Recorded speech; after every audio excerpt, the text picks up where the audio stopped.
Bom dia. Então, dando continuidade, mais uma reunião de atualização de temas relevantes na prática clínica. Hoje, sobre a coordenação do Departamento de Gastroenterologia do Hospital das Clínicas da Faculdade de Medicina. E o tema em questão é H. pylori, novas perspectivas. Quem vai apresentar o caso clínico é a doutora Laura Guedes, que é R4. E quem vai discutir é o Dr. Ricardo Barbucci, que é o médico assistente desse serviço. Nós vamos tentar fazer hoje um pouquinho de interação e ela vai fazer umas perguntas e a gente vai tentar usar o Google Chrome, aqui está o site embaixo, para depois fazer as perguntas. Então, vocês já podem tentar entrar, tá? Enquanto ela apresenta ali no final. Obrigada. Bom dia. Meu nome é Laura Guedes, eu sou R4 da Gastroenterologia Clínica. Eu vou apresentar um caso clínico do nosso ambulatório de esôfago e estômago. Depois o Dr. Barbucci vai fazer uma apresentação sobre o tema. Todos os slides estão com o link aqui embaixo do formulário, que tem 2 perguntinhas sobre o tema para vocês participarem da aula, depois testarem os conhecimentos. O caso é uma senhora de 49 anos, branca, casada, dona de casa, natural e procedente de São Paulo, que veio para a gastroenterologia por uma queixa de epigastralgia, empachamento pós-prandial, e nos últimos 6 meses astenia e fadiga. Ela estava bastante preocupada com um antecedente familiar de neoplasia gástrica e tinha como antecedentes patológicos de lipidemia e obesidade, sem uso de medicações por conta dessas comorbidades. A mãe e o tio materno dela faleceram por adenocarcinoma gástrico, ambos com idade idosa, e ela não negava etilismo e tabagismo. Ao exame físico, o que tinha de relevante era um IMC de 30 kg por metro quadrado, estava hipocorada uma cruz e o abdômen globoso por panícula adiposo. O resto do exame físico não chamava atenção. O laboratório inicial dela, hemoglobina de 11, uma anemia microcítica hipocrômica, com ferro sérico de 45, a saturação de ferro 18%, a vitamina B12 162, sendo que o limite inferior 240 do método, e os outros exames laboratoriais não chamavam atenção. Foi feita uma endoscopia pela idade da paciente, pelas queixas. Na endoscopia, você pode observar, na imagem da esquerda, o antro gástrico com um adelgaçamento de mucosa, a mucosa mais pálida, mais adelgaçada, com aumento da visibilização dos vasos submucosos. E no corpo gástrico, dá para ver que tem uma redução das pregas gástricas. O estômago normal tem bastante prega, dá para ver ali na imagem do exemplo da direita. E no antro também tem umas imagens de edema de mucosa, com uma mucosa um pouco mais branca em algumas áreas, que sugerem metaplasia intestinal. O duodeno dela era normal, o bulbo e a segunda porção do adenal. Diante desse quadro, na endoscopia, a gente faz biópsias conforme o protocolo Olga, que depois o Dr. Barbucci vai explicar direitinho como é. São 2 biópsias de antro, uma de incisura e 2 do corpo gástrico, para você olhar na anatomopatologia qual o mapeamento da atrofia gástrica. Na biópsia de antro veio gastrite crônica leve ativa, a biópsia de incisura gastrite crônica moderada, no corpo gástrico gastrite crônica moderada com metaplasia intestinal completa. E a pesquisa de Helicobacter pylori, a gente sempre pede aos pacientes que têm sinais de atrofia gástrica na endoscopia, resultou positiva. Essa paciente foi tratada conforme 7 dias de amoxicilina, claritromicina, omeprazol, e em 2 meses ela retornou com laboratório específico, nova endoscopia. A gastrina dela do novo laboratório veio com 125, sendo que o valor de referência superior, o limite superior da normalidade é 115, e o antifator intrínseco positivo 1/160.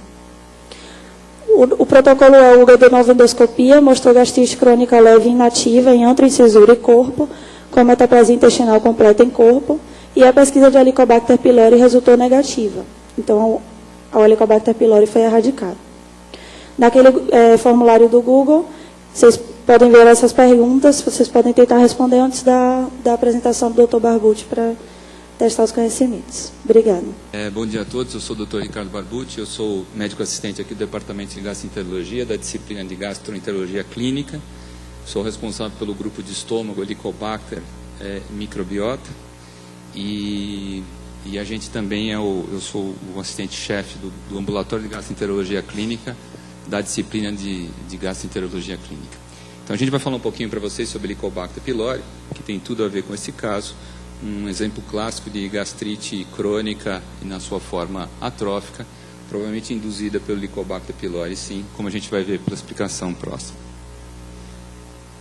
Bom, para a gente falar sobre Helicobacter pylori, é importante que os senhores saibam que o Helicobacter pylori é uma bactéria gram-negativa, espiralada, flagelada, que possui 6 a 8 flagelos e que é uma bactéria já identificada no estômago de seres humanos há muito tempo atrás. A gente tem relatos de quase 60 mil anos atrás de múmias com Helicobacter pylori no estômago delas. É uma bactéria que provavelmente evoluiu do intestino para o nosso estômago e ela tem a característica de infectar somente estômagos de seres humanos.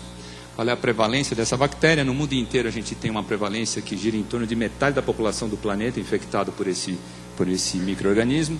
Aqui, estudos do nosso grupo no Hospital das Clínicas em doadores saudáveis, então em pacientes lá do banco de sangue, que a gente colheu a sorologia, 65,6% desses pacientes sem nenhuma queixa gastrointestinal apresentavam sorologia positiva para Helicobacter pylori. A transmissão dessa bactéria é basicamente fecal-oral, muito semelhante àquela encontrada na hepatite A e nas eumentíases, mas basicamente a mais importante é a transmissão de pessoa para pessoa, especificamente da mãe para o filho. Homens são mais comumente infectados do que mulheres, existe uma relação direta entre grau de educação e condições socioeconômicas e naturalmente, condições de saneamento básico com a infecção por Helicobacter pylori. Indivíduos que fumam normalmente têm maior chance de ter Helicobacter, indivíduos infectados por Helicobacter pylori normalmente são mais magros do que indivíduos não infectados por Helicobacter pylori, e se os senhores forem baixinhos, os senhores têm mais chance também de terem infecção por Helicobacter pylori. Essa infecção por Helicobacter pylori, principalmente nos países desenvolvidos, vem caindo no decorrer dos anos, ao mesmo tempo que outras doenças, como por exemplo a doença do refluxo gastroesofágico, asma, esofagite eosinofílica, que é o adenocarcinoma de esôfago distal, vem aumentando de forma paralela. Essa diminuição de prevalência e incidência pelo Helicobacter pylori tem relação com melhoria de adicionamento básico de vários setores, principalmente em países subdesenvolvidos como o nosso, maior indicação para a erradicação da bactéria, uso de antibióticos em excesso durante a infância e redução do tamanho da família, o que dificulta então a transmissão da bactéria. Uma vez os senhores infectados pelo Helicobacter pylori, 3 coisas podem acontecer com o estômago dos senhores. A primeira coisa é os senhores desenvolverem o que a gente chama de pangastrite leve, situação essa que não vai ter relação com nenhuma doença grave, talvez tenha relação com o aparecimento do que a gente chama de dispepsia funcional. Os senhores podem evoluir para uma gastrite de predomínio corpóreo. Nessa situação, os senhores vão evoluir com normocloridria ou hipocloridria, e esse tipo de gastrite está associado com úlcera gástrica ou com adenocarcinoma de estômago, especificamente na sua vertente intestinal. E o que pode acontecer também é uma gastrite de predomínio antral. Nessa situação, normalmente nós vamos cursar com hipercloridria, e o risco aqui é de úlcera duodenal. De todos os pacientes infectados pelo Helicobacter pylori, mais ou menos 10% deles vão evoluir ou para a úlcera duodenal ou para a úlcera gástrica. Em torno de 0,1% pode evoluir para outra complicação da doença, que é o linfoma Malte do estômago. E em torno de 1%, um pouquinho para mais ou um pouquinho para menos, pode haver aumento então do risco de adenocarcinoma de estômago, normalmente repetindo mais do seu tipo intestinal. Se os senhores forem infectados pelo Helicobacter pylori, os senhores têm 2 vezes mais chance de ter câncer do que se vocês não forem infectados pelo Helicobacter pylori. Essa evolução para uma ou outra doença depende de 2 fatores basicamente: do tipo de Helicobacter que os senhores são infectados e da reação inflamatória do hospedeiro frente a essa infecção pelo Helicobacter pylori. Existem várias cepas de Helicobacter pylori, mais agressivas e menos agressivas. Principalmente o que dá maior agressividade e maior virulência à cepa é o que a gente chama de ilha de patogenicidade KGA. Então a chance de os senhores terem uma doença orgânica é maior se os senhores forem infectados por uma cepa KGA positiva. Por outro lado, não basta só isso. É muito importante o tipo de reação inflamatória que nós temos frente à infecção pelo Helicobacter pylori. Esse é um exemplo básico da fisiologia do estômago, que os senhores recordam dos seus tempos de fisiologia gástrica do 2º ano da faculdade, mas basicamente nós temos 4 players no estômago. As células D, produtoras de somatostatina, que vão inibir toda a secreção ácido péptica, as células G, que são as células produtoras de gastrina, localizadas somente no antro, as células enterocromafin-like, que são produtoras de histamina, e as células oxíticas ou parietais, que são as responsáveis pela produção de ácido clorídrico. Basicamente, então, a célula G produz gastrina, essa gastrina estimula as células SL, que produz histamina, que estimula as células parietais a produzir ácido clorídrico. O Helicobacter pylori tem a característica de infectar somente o estômago, e preferencialmente essa infecção inicial ocorre no antro gástrico. Essa bactéria tem uma característica interessante, que é a capacidade que ela tem de produzir urease, enzima que desdobra a ureia aqui presente em amônio e bicarbonato. Isso faz com que o pH intraantral aumente quando os senhores são infectados pelo Helicobacter pylori. Esse aumento do pH intraantral funciona como se nós temos vários quimiorreceptores localizados nas células D e na célula G, que são sensíveis a esse aumento de pH. Havendo aumento do pH, a célula G entende que há necessidade de produção de ácido. Então ela é estimulada a produzir gastrina. Gastrina é essa que vai estimular então a produção de ácido clorídrico. E aí a gente tem dois cenários para a gente saber. O primeiro cenário é aquele paciente que é infectado pelo Helicobacter pylori por uma cepa KGA positiva, e ele vai aumentar a sua secreção ácido péptica de duas maneiras. A primeira maneira é a relação que existe entre a gastrina e a quantidade de células parietais, que é uma quantidade geneticamente determinada. Se os senhores nasceram com grande quantidade de células parietais, vocês vão produzir mais ácido quando a gastrina subir. Se os senhores nasceram com poucas células parietais, o seu estômago não vai ter capacidade de produzir tanto ácido. Mas além disso, existe a resposta inflamatória. Dois players são importantes, a interleucina 1-beta e o TNF-alfa. A produção dessas substâncias também é geneticamente determinada, de tal modo que os senhores podem produzir grande quantidade de interleucina 1-beta ou pouca quantidade de interleucina 1-beta. E por que isso é importante? Porque a interleucina 1-beta é 100 vezes mais potente do que o omeprazol. Portanto, se vocês produzirem grande quantidade de interleucina 1-beta, mesmo que os senhores tenham um aumento da gastrina, os senhores não vão conseguir aumentar a produção de ácido clorídrico. Nessa situação em que a gente tem muita célula parietal e pouca interleucina 1-beta, o aumento da gastrina faz com que a gente produza muito ácido. Esse ácido em excesso, então, ele passa para o duodeno, promovendo o que a gente chama de metaplasia gástrica a nível de duodeno. O Helicobacter, que só infecta a mucosa gástrica, ele pode agora migrar para o duodeno. E aí nós vamos ter metaplasia gástrica, vamos ter o Helicobacter e vamos ter excesso de ácido. Nessa situação eu tenho úlcera duodenal. Por outro lado, se os senhores tiverem baixo número de células parietais e tiverem uma alta capacidade de produzir interleucina 1-beta e TNF-alfa, independente desse aumento da gastrina inicial, os senhores não vão conseguir aumentar a sua secreção ácido péptica. Isso vai fazer com que essa bactéria fique restrita ao antro, permanecendo no antro. À medida que o tempo passa, essa inflamação provocada pelo Helicobacter pylori vai destruindo a mucosa antral, vai provocando o que nós chamamos de gastrite atrófica de antro. Essa gastrite atrófica, então, torna esse ambiente impróprio para a sobrevivência do Helicobacter pylori, já que ele precisa de mucosa gástrica saudável para a sua sobrevivência. Com a destruição do antro, então, essa bactéria tende a migrar para partes mais proximais do estômago, e essa migração se dá por um path específico, que passa pela incisura e depois o corpo e o fundo gástrico. Quando acontece isso, existe uma extensão então da gastrite associada ao Helicobacter pylori e existe uma chance de haver uma atrofia de todo o estômago associado ao Helicobacter pylori. Essa atrofia das glândulas gástricas ocorre na superfície das glândulas gástricas, justamente a região das glândulas que são as responsáveis pela produção de muco e bicarbonato. Então esse estômago, além de não produzir muito ácido, ele agora não tem nem muco nem bicarbonato, que protege o estômago do próprio ácido por ele produzido. Nessa situação, então, aumenta o risco de nós termos úlcera gástrica. Por outro lado, com a progressão da atrofia, a capacidade de produzir ácido desse estômago vai caindo cada vez mais, já que eu vou tendo uma menor densidade de células parietais. Essa destruição, essa gastrite atrófica intensa, faz com que esse paciente evolua para hipocloridria, superaquecimento bacteriano a nível de estômago, aumento de produção de nitrosaminas e nitratos, substâncias cancerígenas, o que vai fazer então com que esse paciente aumente o risco de câncer de estômago. Por isso, todo paciente que tem úlcera gástrica deve ser acompanhado prospectivamente, porque existe maior risco de câncer gástrico nessa situação. É importante que nós saibamos que o Helicobacter pylori é a principal causa exógena de câncer gástrico, mas não é a única. Os senhores veem que existe toda uma série de alterações genéticas que predispõem ao câncer gástrico, mas sem dúvida, aquela causa externa mais importantemente relacionada com câncer é o Helicobacter pylori, seguida do tabagismo e do consumo excessivo de sódio. Além disso, o Helicobacter pylori ele vai provocar uma série de alterações a nível da fisiologia gástrica, que passam por disfunção da musculatura lisa, alteração da produção de ácido clorídrico, como já falamos. Essas alterações de atrofia do estômago podem interferir na produção de grelina, de leptina, pode interferir na produção de outras enzimas, outros hormônios que estão relacionados diretamente com o esvaziamento gástrico. Isso faz com que nós possamos ter alterações de esvaziamento e da acomodação gástrica.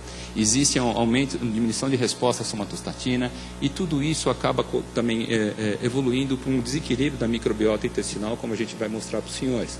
Mas todas essas alterações fisiológicas associadas à infecção por Helicobacter pylori podem explicar o aparecimento de sintomas dispépticos, mesmo que o paciente não tenha nenhuma lesão, como a úlcera ou o tumor nesse estômago. Uma vez então os senhores infectados por Helicobacter pylori e tendo qualquer sintoma dispéptico, a recomendação hoje é que essa bactéria seja erradicada. Havendo melhora desses sintomas dispépticos e essa melhora permanecendo por 6 a 12 meses, os senhores têm o que a gente chama de dispepsia associada ao Helicobacter pylori. Antigamente esse tipo de dispepsia entrava dentro do grupo das dispepsias funcionais. Hoje a gente tem a dispepsia associada ao Helicobacter pylori como uma entidade diferente da dispepsia funcional. Por outro lado, se a gente erradicar essa bactéria e não haver melhora, ou então houver uma recidiva dos sintomas em 6 a 12 meses após a erradicação, aí finalmente a gente pode dar o diagnóstico de dispepsia funcional de fato e tratar esse paciente de acordo com o tipo de manifestação clínica que ele apresenta. Normalmente a gente precisa tratar cerca de 14 pacientes para que um melhore dos sintomas dispépticos, mas trabalhos nacionais, principalmente conduzidos pelo grupo do Rio Grande do Sul, outrora capitaneado pelo professor Mazzoleni, mostram um NT em torno de 8, o que faz então com no Brasil a estratégia de erradicar o Helicobacter pylori no caso de dispepsia funcional seja o tipo de tratamento mais eficaz que nós temos para o tratamento desse problema funcional. Essas alterações da secreção de ácido pelo estômago, essas alterações de grelina, de gastrina, de peptídeo YY, de PACAP, de calmodulina, de colicistoquinina e de secretina, fazem com que a gente possa ter um desequilíbrio, então, da microbiota a nível de intestino. Essa microbiota é extremamente importante para controlar o nosso organismo como um todo. Nós temos verdadeiros scanners de microbiota, a gente pode chamar assim, a nível de intestino, conhecidos como Pattern Recognition Receptors, representados pelos Toll-like Receptors, pelos Nod Receptors. Uma vez havendo um equilíbrio dessa microbiota, ou seja, bactérias boas e ruins convivendo em harmonia, esses Toll-like Receptors reconhecem esse equilíbrio e promovem uma resposta saudável desse intestino, que passa a produzir muco de forma adequada, passa a produzir IgA de forma adequada, passa a produzir defensinas de forma adequada e, mais do que isso, faz com que os tight junctions da mucosa intestinal funcionem também de maneira adequada. À medida que os senhores entram em desbiose, por exemplo, quando os senhores têm uma infecção por Helicobacter pylori, ou eventualmente quando os senhores tratam essa infecção por Helicobacter pylori, essa desbiose é sentida por esses Toll-like Receptors e essa mucosa intestinal passa a responder agora de maneira patológica, diminuindo a produção de muco, diminuindo a produção de IgA, diminuindo a produção de defensinas e principalmente fazendo com que os tight junctions da mucosa intestinal deixem de funcionar de forma adequada. Isso se traduz por um aumento da permeabilidade intestinal. Bactérias e produtos bacterianos, como os lipopolissacarídeos, podem agora passar para as camadas mais profundas desse intestino e aí promover a migração de células inflamatórias, principalmente mastócitos, linfócitos. Essas células inflamatórias, então, provocam uma inflamação nesse local. Inflamação essa que é sentida por fibras nervosas aferentes, que vão levar essa informação para o nosso sistema nervoso central, que modula esse tipo de informação e manda uma resposta eferente, alterando motilidade, secreção, sensibilidade gástrica e intestinal e interferindo também no metabolismo de vários órgãos, como, por exemplo, o fígado, interferindo diretamente no metabolismo da glicose, do colesterol, interferindo na obesidade, interferindo inclusive na resposta imunológica que os senhores têm, tendo uma relação direta e indireta com doenças autoimunes, eventualmente com doenças alérgicas.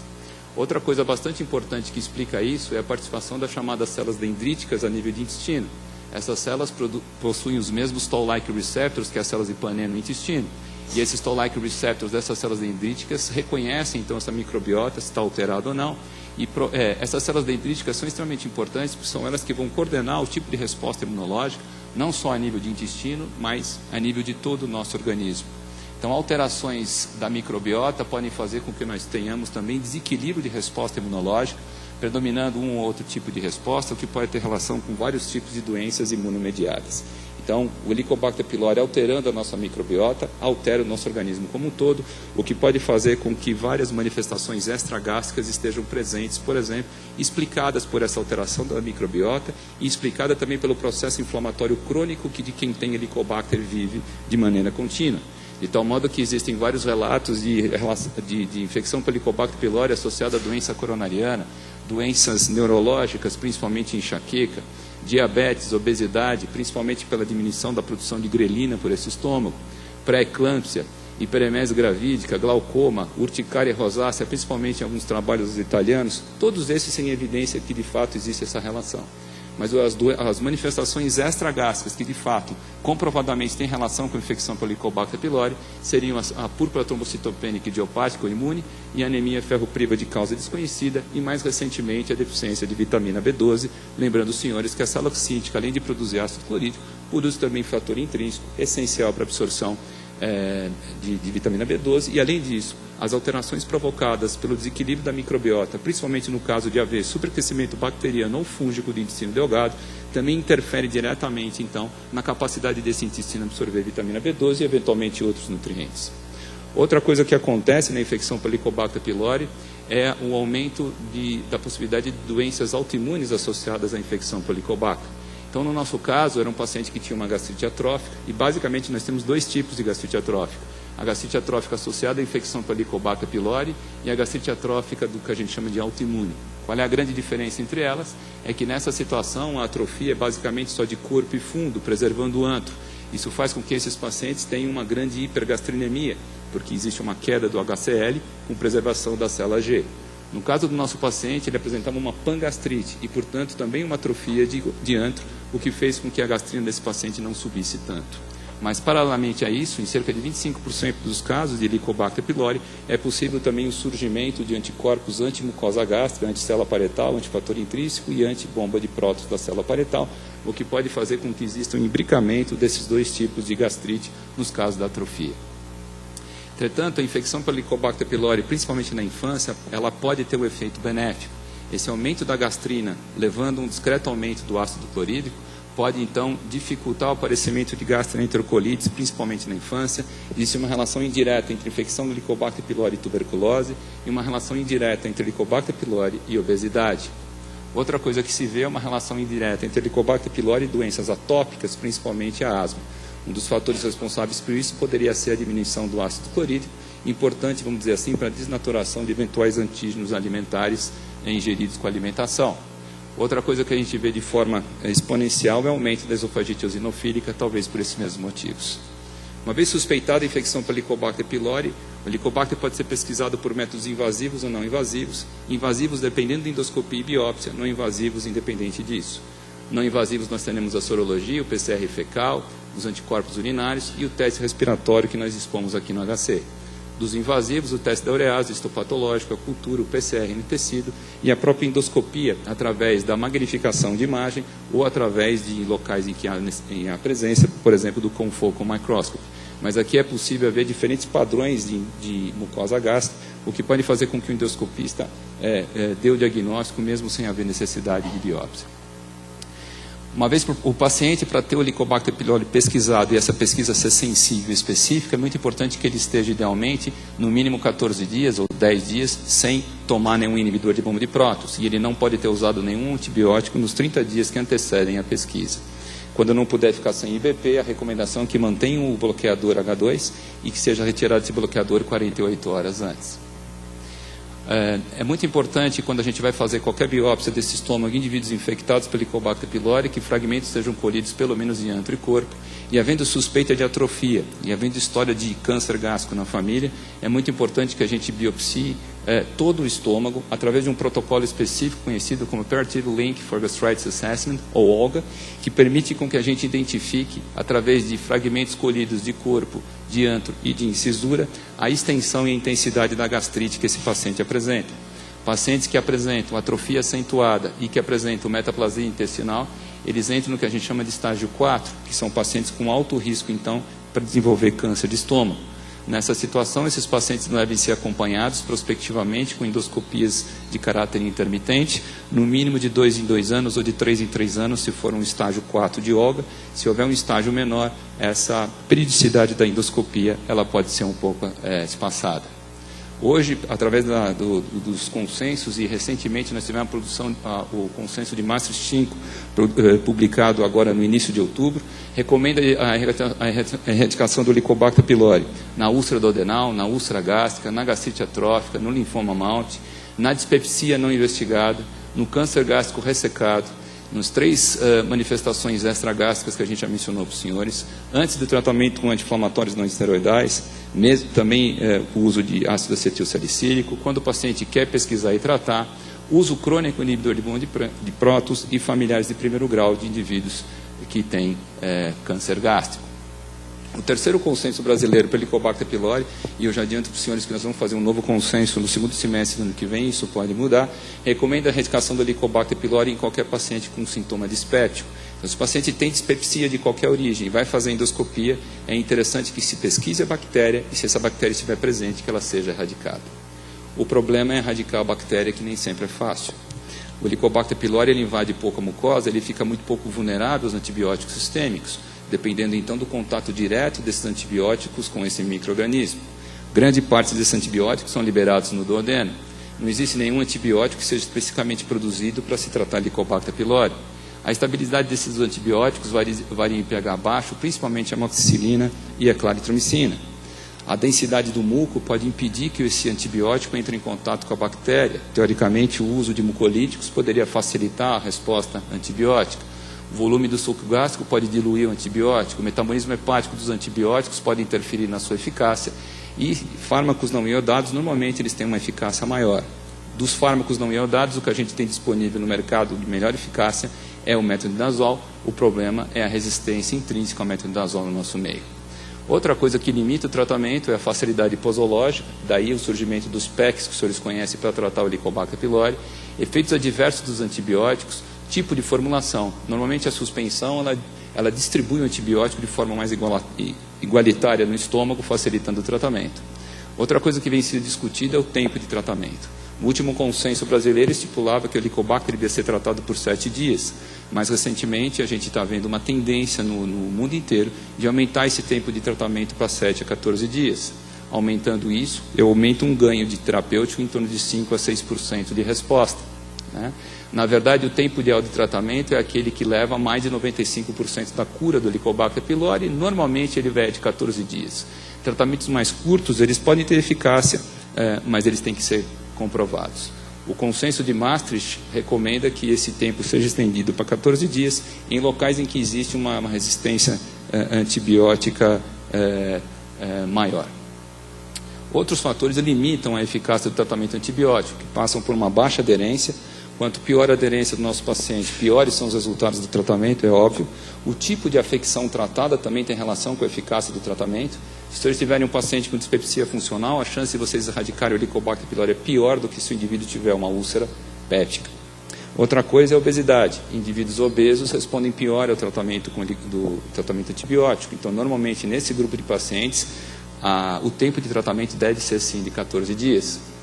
O status do citocromo, do metabolismo do citocromo P450, principalmente na sua via do 2C19, é também importante. Lembrar que os inibidores de bomba de prótons, eles são metabolizados justamente por essa via. 80% deles são metabolizados justamente pelo CYP2C19. E se vocês forem metabolizadores rápidos do inibidor de bomba de prótons, isso vai impactar diretamente na capacidade de inibição ácida desses inibidores de bomba de prótons, o que vai interferir diretamente na eficácia do tratamento. Os senhores veem que em indivíduos metabolizadores rápidos, né, a chance de erradicação é muito menor do que se eles forem metabolizadores lentos. Isso tem relação com a meia-vida plasmática do IBP, que quanto maior, mais eficaz esse IBP é. O tabagismo, se os senhores forem tabagistas, a chance de responder à erradicação do Helicobacter pylori é menor. Existem também fatores relacionados ao hospedeiro. Existem várias nuvens de H. pylori presentes no estômago dos senhores, assim como o vírus C, o HIV, o que dificulta sobremaneira aqui o desenvolvimento de uma vacina para essa bactéria. Então, isso pode ter várias bactérias com diferentes resistências a antibióticos. Presença de formas cocoides do Helicobacter pylori, que são formas de resistência, tornam esse Helicobacter mais resistente ao tratamento antibiótico. Quanto mais formas cocoides os senhores tiverem, menor é a chance de os senhores erradicarem a bactéria. Bactérias com virulência maior, ou seja, KGA positivos, elas respondem melhor ao tratamento antibiótico do que cepas KGA negativos. A localização intracelular do Helicobacter, o efeito protetor da camada de muco e o grande número de bactérias no estômago, quanto maior, pior é a resposta antibiótica, também interfere. O Helicobacter invade pouco a mucosa gástrica e, portanto, ele fica menos vulnerável aos antibióticos sistêmicos. Daí a importância da gente usar um inibidor de bomba de prótons associado a um antibiótico.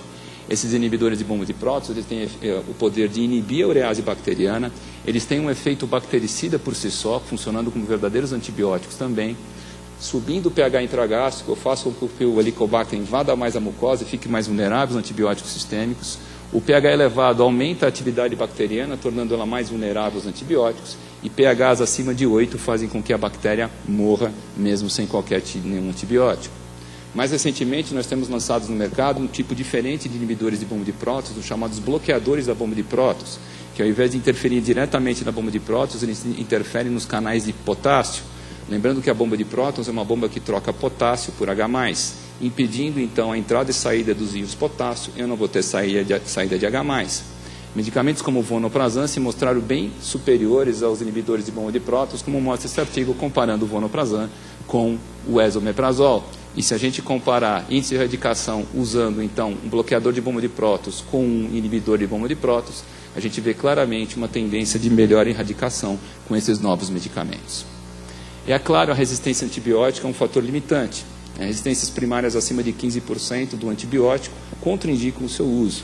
Esse é um trabalho feito pelo nosso grupo também aqui no Hospital das Clínicas, que pode observar que nós temos uma resistência antibiótica muito alta ao metronidazol, por isso a gente não usa imidazólicos para tratar Helicobacter pylori com o primeiro esquema de tratamento. Uma resistência que já não é pequena à levofloxacina e uma resistência ainda baixa à claritromicina, o que faz com que nós tenhamos resultados interessantes usando o esquema clássico, como a gente vai mostrar para os senhores a partir de agora. Portanto, se eles tiverem uma bactéria e for suscetível ao antibiótico, grande chance de eles erradicarem. Se eu tiver uma bactéria resistente, muito pouca chance de eles erradicarem essa bactéria. Então não existe meia laranja nem meia maçã, ou erradica ou não erradica.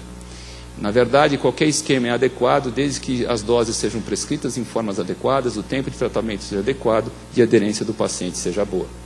Esses são os esquemas de tratamento inicial propostos pelo Consenso Brasileiro para o Helicobacter pylori.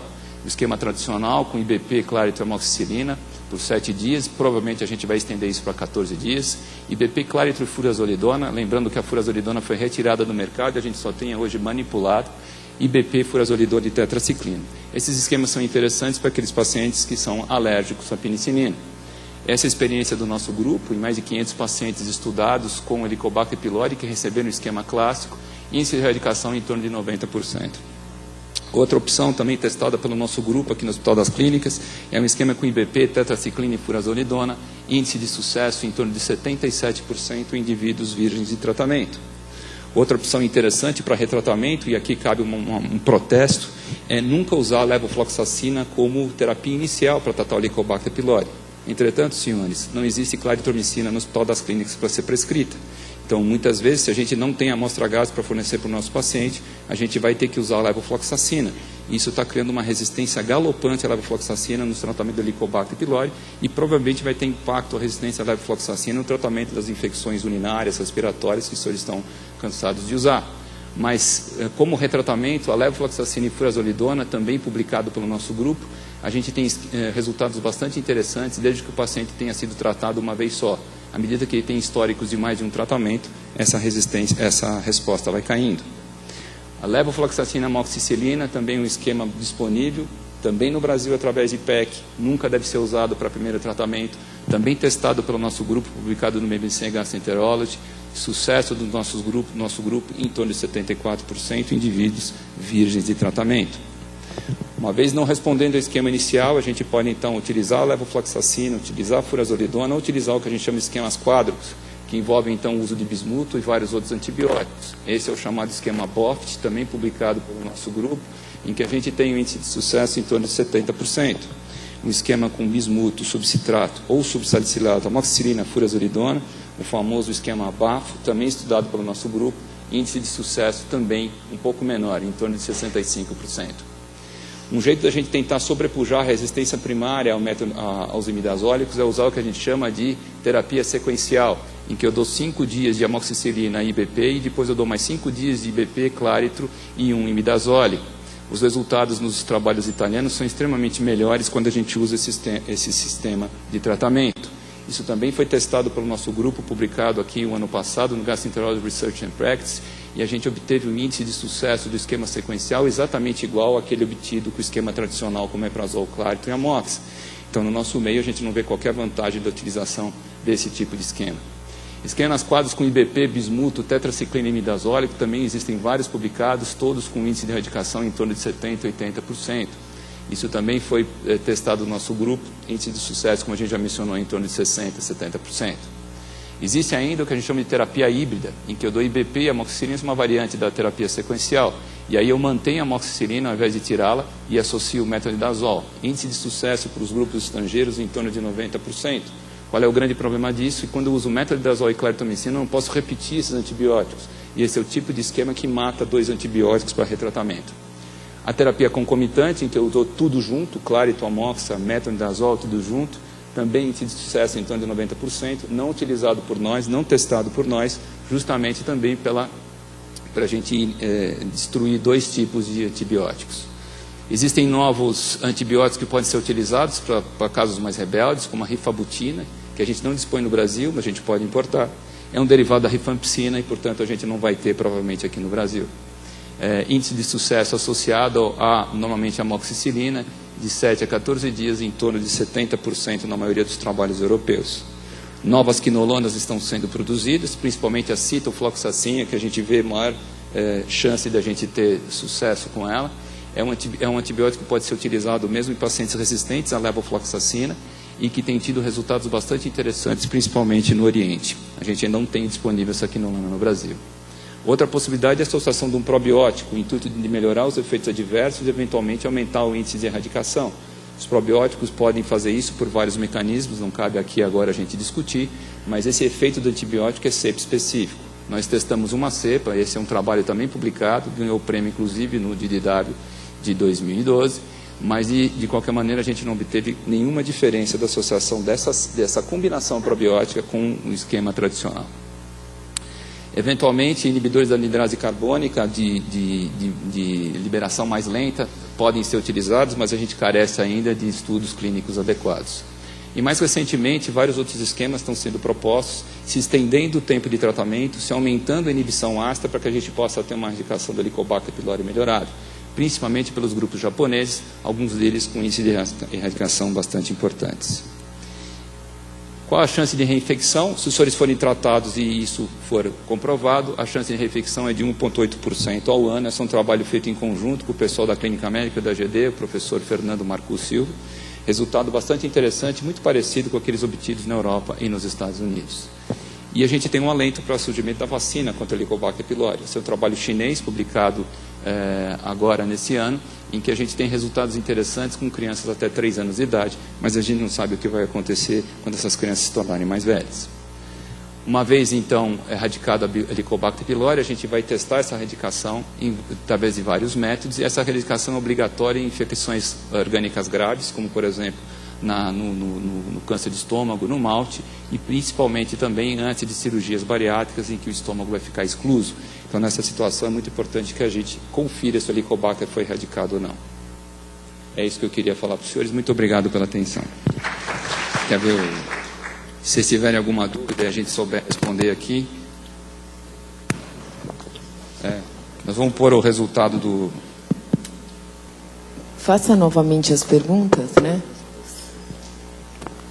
Laura, se faça novamente as perguntas para responderem. Caiu a internet. Sim. Bom, as perguntas que nós temos aqui foram: quais dessas manifestações clínicas podem ocorrer secundária à infecção pelo Helicobacter pylori? Gastite atrófica, anemia macrocítica, anemia ferropriva, adenocarcinoma, linfoma. A resposta são todas essas, né? O Helicobacter pylori está relacionado com praticamente toda afecção a nível de estômago e duodeno. Quando tratar o Helicobacter pylori, normalmente a gente vai tratar o Helicobacter pylori em situações em que a gente acha que o Helicobacter pylori pode ter a ver com a evolução do caso do problema clínico do paciente. E como a gente tem a dispepsia funcional, uma manifestação mais branda da infecção pelo Helicobacter pylori, e cujo tratamento do Helicobacter resolve grande parte dos casos, né? Então qualquer paciente com queixa dispéptica, seja orgânica ou funcional, o Helicobacter pylori deve ser pesquisado e eventualmente erradicado. É claro, levando-se em consideração fatores como comorbidades associadas e efeitos colaterais dos antibióticos, etc. Não necessariamente a gente vai tratar só quando há sintomas. Em indivíduos que têm grande risco por exemplo, de câncer gástrico, principalmente indivíduos com história familiar, a gente vai erradicar o Helicobacter pylori. E na cirurgia bariátrica, a gente vai erradicar sempre antes de qualquer cirurgia bariátrica, mesmo que o estômago não seja excluso. Porque mesmo que seja feito um sleeve, né, em que a gente não deixa o estômago, a alteração de esvaziamento gástrico que ocorre pós-cirurgia pode interferir diretamente na eficácia antibiótica. Então, é interessante que se erradique antes. Tá? Bom, é isso. Dúvidas? Alguma pergunta? Bom dia, professor. Queria saber sobre taxa de reinfecção, uma vez o paciente clareado da infecção, em quanto tempo ou se ele reinfecta, e se há discussões em relação, por exemplo, ao tratamento do parceiro, se isso tem a ver com reinfecção ou familiares. Tratamento do quê? Do parceiro, por exemplo. Tá. Então vamos lá. A parte de reinfecção, eu mostrei para vocês que a gente tem um índice de reinfecção de 1,8% ao ano. Existe uma diferença entre reinfecção e recrudescência da infecção por Helicobacter pylori.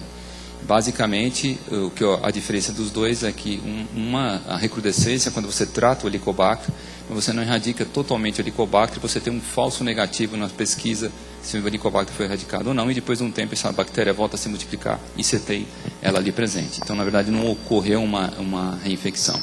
Quando é que a gente sabe se é reinfecção ou não? Isso é uma pergunta um tanto quanto difícil, porque a gente precisaria fazer o estudo genético desse Helicobacter pylori antes e depois, e ver se essa cepa que apareceu ali é uma cepa diferente. Mas a gente tem um número cabalístico assim em torno de 2 anos. Se você erradicou Helicobacter pylori, permaneceu 2 anos sem Helicobacter, se você reaparecer com Helicobacter pylori, muito provavelmente uma reinfecção. Qual é a importância disso? A importância do tratamento antibiótico. Se meu paciente foi reinfectado, eu posso repetir o mesmo esquema antibiótico. Se meu paciente teve uma recrudescência, eu não posso repetir o mesmo esquema. Uma das leis de tratamento do Helicobacter é nunca repita esquema. Tá? Uma vez usado um esquema, o paciente não vai responder. Às vezes a gente pega uns pacientes aí que tem 5, 6 tratamentos, todos iguais. Então, é claro que não é dentro do HC isso, né? Espero que não. Mas a gente vê de vez em quando. Com relação ao parceiro, não há necessidade de se tratar o parceiro. Embora seja possível a presença do Helicobacter pylori na boca, normalmente vindo do estômago, ele não coloniza a boca, ele normalmente fica de passagem nessa boca. É preciso ter uma paixão muito grande, porque o contato tem que ser muito íntimo para que seja passado. Então, por isso a importância da mãe, né? O contato da mãe com o bebê, ele é muito mais íntimo do que o seu com a sua namorada, com a sua esposa, com certeza, né? Então, não haveria necessidade desse tipo de preocupação, tá? Mais alguma pergunta? Eu queria fazer uma pergunta, eu queria que você explicasse novamente um pouquinho a associação com doenças imunológicas, o que está bem estabelecido na literatura, que você falou de púrpura, trombocitopênica idiopática, assim, se você tratar o Helicobacter, você melhora o quadro de púrpura, o que você tem em relação, e também isso que você comentou em relação ao contrário, né, de doenças alérgicas. Então vamos lá. Com relação à púrpura, existe um certo disagreement entre o pessoal da gastroenterologia e o pessoal da hematologia. Nos guidelines da hematologia, com relação à púrpura, não se menciona a relação com o Helicobacter pylori. E os trabalhos por nós, eles parecem bem claros que quando você trata o Helicobacter pylori, existe uma recuperação do número de plaquetas. A questão é saber por que existe a recuperação do número de plaquetas. Essa é a grande dúvida. Será que é o Helicobacter pylori ou será que é alguma outra bactéria que a gente está matando junto com o Helicobacter pylori interfere nisso? Ou será que, de alguma maneira, a desbiose que a gente provoca usando vários antibióticos ao mesmo tempo pode, através do eixo cérebro-intestinal, células dendríticas, etc., interferir na resposta imunológica desses pacientes e eles melhorarem das plaquetas? A gente não sabe por que a púrpura melhora com a erradicação do Helicobacter pylori. Mas são vários estudos bem conduzidos em pediatria e em adultos que mostram que existe uma recuperação do número de plaquetas quando a gente erradica. O Helicobacter pylori é uma bactéria extremamente interessante porque ele pode mimetizar vários antígenos humanos, né? Principalmente antígenos de Lewis, etc. Isso é uma das coisas que faz com que a bactéria também seja mais difícil de a gente desenvolver uma vacina e faz com que ela seja bem tolerada pelo nosso organismo. Tá? A gente não consegue normalmente erradicar o Helicobacter pylori por vários mecanismos, como já mencionei ali, mas principalmente também por essa mimetização de vários antígenos humanos que a bactéria faz. E isso poderia explicar, por exemplo, o desenvolvimento de anticorpos de autoanticorpos, né? Essa é a explicação que nós temos para a gastrite autoimune associada à infecção por Helicobacter pylori. Ela pode produzir também proteínas parecidas, por exemplo, com o fator intrínseco, ou parecidas com a bomba de prótons, e aí a gente produz anticorpos contra isso e a gente acaba se afetando, né? Então, essa seria a explicação da associação das doenças autoimunes com Helicobacter pylori. Mas quando a gente fala de doença autoimune, dá a impressão que a gente tem associação de qualquer doença autoimune com Helicobacter. O que a gente tem estabelecido é a gastrite atrófica autoimune, né? E essa relação que a gente tem com a púrpura trombocitopênica e eventualmente uma ou outra patologia, mas que a gente não, como a rosácea, por exemplo, mas a gente não tem evidência concreta de que existe essa relação. Então, basicamente púrpura e gastrite autoimune. E a parte de associação com doença alérgica, que é a relação inversa? A relação inversa com doença alérgica, ela pode ser explicada por vários mecanismos. Um é através da disbiose, né? E essa mudança da resposta imunológica que ocorre no indivíduo disbiótico. Mas principalmente em crianças, isso a gente tem discutido com o pessoal da imunologia várias vezes, o aumento do ácido clorídrico, principalmente na infância, ele tende a ter uma relação inversa com doenças alérgicas. Porque vários antígenos alimentares, eles podem passar incólumes pelo estômago se a gente não tiver ácido clorídrico. E se aumentar o ácido clorídrico, existe uma chance maior da desnaturação dessas proteínas, o que dificultaria, por exemplo, uma reação alérgica associada a isso. Isso explica também porque existe uma menor incidência de gastroenterocolites agudas em crianças infectadas pelo Helicobacter pylori. O ácido, especificamente na infância, parece ser extremamente benéfico para essas crianças, né? Diferentemente do adulto, que a gente pode discutir, mas é muito provável que nos próximos anos a gente determine exatamente quais são os helicobacters que têm que ser erradicados, quais que têm que ser tolerados. Especificamente falando sobre o câncer gástrico, se a gente pegar indivíduos infectados pelo Helicobacter pylori, a gente vai ver que eles têm 2 vezes mais chance de ter câncer do que não infectados. Mas se eu pegar um indivíduo infectado por uma cepa KGA e esse indivíduo tiver uma alta capacidade de produzir interleucina 1-beta, alta capacidade de produzir TNF-alfa, uma baixa capacidade de produzir interleucina 10, né? Esse é um paciente que tem um risco de câncer gástrico que pode chegar a 30 vezes mais do que o indivíduo não infectado pelo Helicobacter pylori. Então, a hora que eu tiver condições de fazer métodos rápidos e baratos de identificar esse tipo de resposta inflamatória e a virulência da bactéria, muito provavelmente eu vou separar os pacientes que a gente tem que erradicar o Helicobacter e os pacientes que a gente não tem necessidade de fazer isso. Mais alguma pergunta?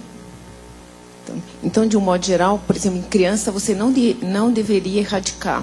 Em adulto, talvez. Assim. Essa é a minha opinião. Eu não sou gastropediatra. Você tem que falar com o pessoal da pediatria. Mas pelo que a gente tem convivido com eles, né, existe essa tendência aí de a gente ter um pouquinho mais de receio, principalmente pelo problema também da disbiose que ocorre quando você usa vários antibióticos ao mesmo tempo. Hoje a gente que estuda um pouquinho de probióticos e microbiota, a gente tem meio que execrado o uso de antibióticos na infância, principalmente nos 3 primeiros anos, mas às vezes no decorrer da vida a gente tem que pensar 2 vezes quando a gente vai usar antibiótico. O impacto que o uso do antibiótico tem na microbiota, ele pode ser perene. Algumas arqueias nunca mais voltam quando você usa um antibiótico. Estava mostrando um artigo para os meus residentes, acho que foi ontem, mostrando que existe alteração da microbiota até 4 anos depois de você usar um único antibiótico por um período curto. Quanto mais antibióticos vocês utilizarem, maior é o tempo que demora para a microbiota sua voltar à microbiota anterior, se é que algum dia volta. E o impacto que isso tem na nossa saúde a longo prazo é imprevisível. E repito aos senhores que quando vocês usam muito antibiótico e alteram a sua microbiota, essa microbiota alterada, ela é passada para os nossos filhos, que por sua vez vão usar mais antibióticos, vão alterar essa microbiota e passa para os filhos deles. Então essa disbiose ela vai piorando à medida que as gerações vão se sucedendo. E isso pode fazer com que a gente tenha impactos no aparecimento, desenvolvimento de várias outras patologias, principalmente alérgicas e autoimunes, como a gente tem visto no decorrer do tempo, inclusive a própria obesidade. Alguém quer fazer mais alguma pergunta? Então, não deu certo direito a esse Google, a gente vai tentar na próxima vez. Mas eu queria agradecer o Serviço de Gastroenterologia pela apresentação. Muito obrigada.